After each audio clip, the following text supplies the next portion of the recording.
अस्सलाम वालेकुम। Welcome to quick talks with Haider. मैं हूं हैदर वास्ती।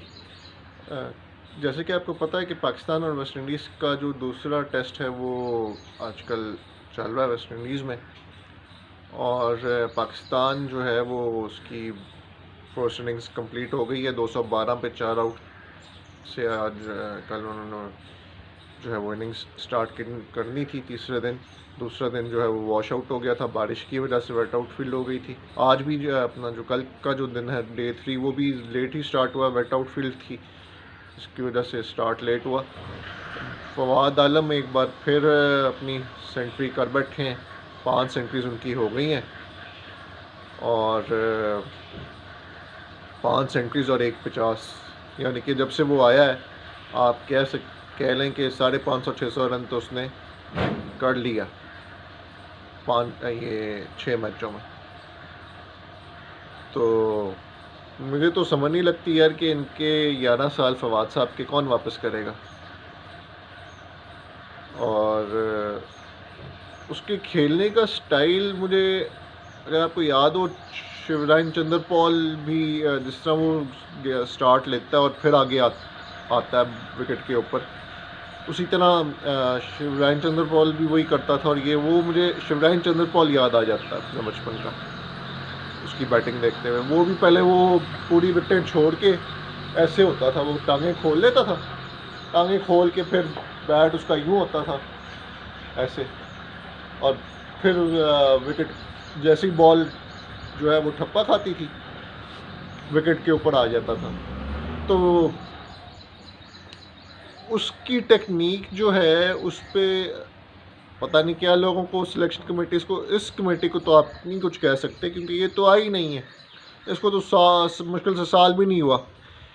लेकिन जो पिछली कमेटियाँ थीं, सिलेक्शन कमेटियाँ, उनको क्या एतराज़ था। इंजी भाई कहते हैं जी कि मैं तो खिलाना चाहता था, लेकिन बाकी जो हैं, जो मेरे साथ के सिलेक्टर्स थे, उन्होंने जो है वो फवाद आलम को खिलाने से मना कर दिया था। तो आप चीफ सिलेक्टर थे यार इंजी भाई, क्या हो गया?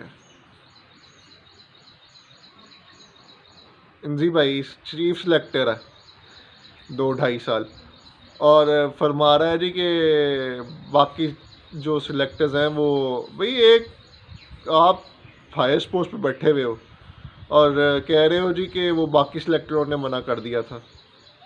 उनको शटअप कॉल देते ना और कह देते जी वो खेलेगा, या तो वो खेलेगा या मैं रिज़ाइन करूँगा, या आप रहे या वो रहे, बात तो फिर बनती ना। तो चले, क्या हो सकता है। अलबत्ता ये है कि पाकिस्तान ने जो 302 9 खिलाड़ी आउट पे जो है बैटिंग अपनी डिक्लेयर कर दी, और स्टार्ट बॉलर्स ने काफ़ी अच्छा दे दिया।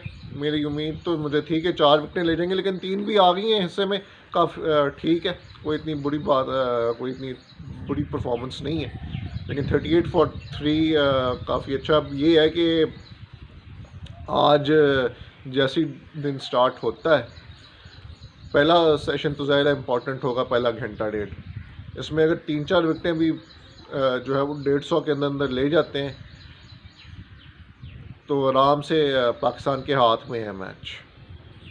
और यहाँ से लूज़ करना जो है वो काफ़ी ज़्यादती की और नाइंसाफ़ी की बात होगी, क्योंकि मैच अब आपके हाथ में आ चुका हो।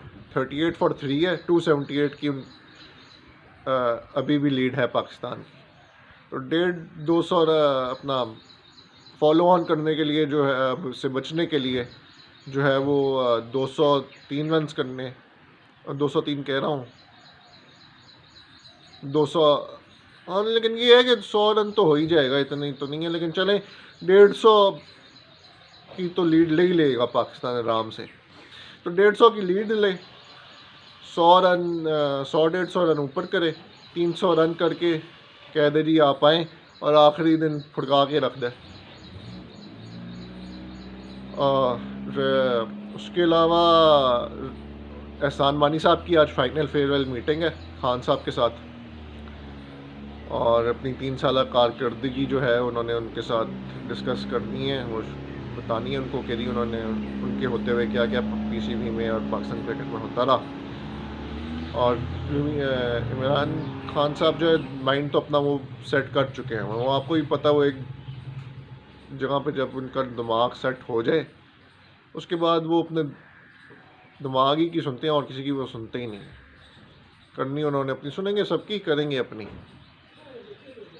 तो अब देखते हैं कि रमीज़ भाई जब आज इंशाल्लाह जब उनका नोटिफिकेशन जारी होता है अपॉइंटमेंट का, तो कल जब ये रिटायर होंगे तो उसके बाद रमीज़ भाई आके क्या क्या करते हैं। उम्मीद है कि अच्छे ही करेंगे, ज़ाहिर है फॉर्मर क्रिकेटर है, उनको पता है कि क्या क्या चीज़ें गलत हुई हुई हैं, क्या सिलसिला है क्या नहीं है। तो अब आने वाले वक्त में अब पता चलेगा। साल डेढ़ ये पहले 6-7 महीने में तो लग जाएगा पता कि पीसीबी किस सिमत जा रही है। और रमीज़ भाई की जो है वो बातें यूट्यूब पे उनके चैनल पे, और जो उन्होंने मुख्तलिफ टीवी चैनल्स के ऊपर जो बातें कही हैं जो कि यूट्यूब पे पड़ी हुई हैं या इधर जो दूसरे सोशल मीडिया प्लेटफॉर्म्स पे हैं, वो तो लोगों ने उनकी बातें जो है ना निकाल के उनको वक्तन फ़वक्तन याद कराती रहना कि जी आपने फ़लाँ टाइम पे फ़लाँ जगह पे फ़लाँ दिन फ़लाँ सन में ये बात की थी, तो अब इसको पूरा करें। और उन्हीं के बकौल mike is the powerful medium nowadays, तो माइक तो फिर लगा पता देगा। उसके अलावा ये है कि एक स्पोर्ट्स जर्नलिस्ट साहब हैं, उनको पता नहीं क्या खान साहब से कोई ज़ाती दुश्मनी है उनकी, कोई पता नहीं उनकी जायदाद लेके भागे हुए हैं खान साहब या कोई और मसला था। वो कल फिर वो उन्होंने अपने यूट्यूब चैनल पे, आजकल वो यूट्यूब जर्नलिस्ट भी काफ़ी आए हुए हैं ना, तो वो मेरी तरह के इन शॉर्ट तो खैर ये तो एक मज़ाहिया बात हो गई। हाँ, तो मैं कह ये रहा था कि उन्होंने कल अपने यूट्यूब चैनल पे बयान दिया है कि जी 25 मिनिस्टर्स, एक भी नहीं, दो भी नहीं, तीन भी नहीं, चार भी नहीं, सीधा 25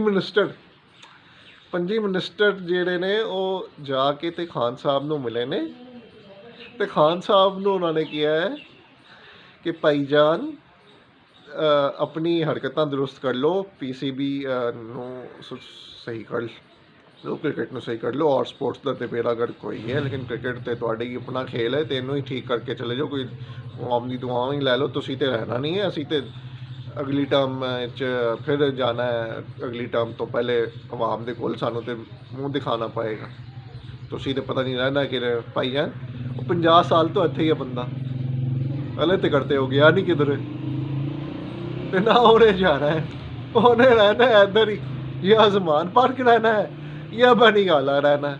निकल भी जाएगा प्रेजिडेंट प्राइम मिनिस्टर हाउस तो जाएगा तो वो वापस बनी गाला।